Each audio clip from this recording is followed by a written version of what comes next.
后礼拜六要投票啊，这个电视广告变成兵家必争的战场。要不过民进党就指控讲，国民党总统候选人侯友宜阵营呢，限制新闻自由，提早出的民进党要播出的电视广告，佮要求媒体袂当播。针对这点，校办发言人黄祖铁讲无这个代志嘛，讲民进党利用这个校办过去影片做伊竞选的这个广告，认为讲已经违反到著作权法。是讲呢，这个律师讲，这个著作权法有明文的规定，民进党的广告是合理的使用。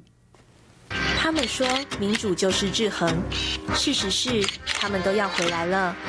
电视墙放出竞选影片，这是民进党拍算要伫今仔日放出来的电视广告。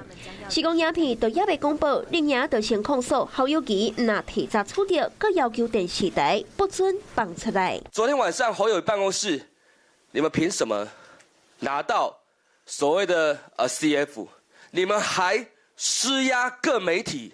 施压电视台，你们的恶行恶状，收敲给啊，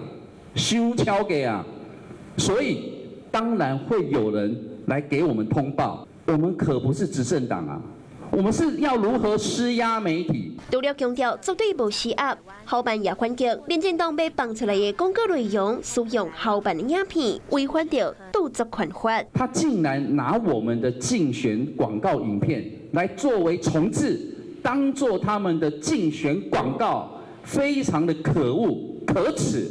这样的行为已经违反了著作权法91条，擅自以重制的方法侵害他人的著作财产权。制裁局的函令也很清楚写到，他说，如果是嘲讽时事，也就是说，我们对于侯友宜的广告如果进行嘲讽，在学理上叫做诙谐仿作。我们今天公布的 CF 跟国民党的 CF， 社会不会混淆，不会以为两支是同一个党做的，所以它具有转化性的利用。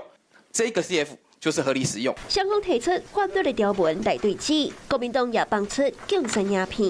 一党独大的专制，把百姓活命的路封了。选战进入关键时期，电视广告若要为家己的阵营有支持票，嘛正做兵家攻防的战场。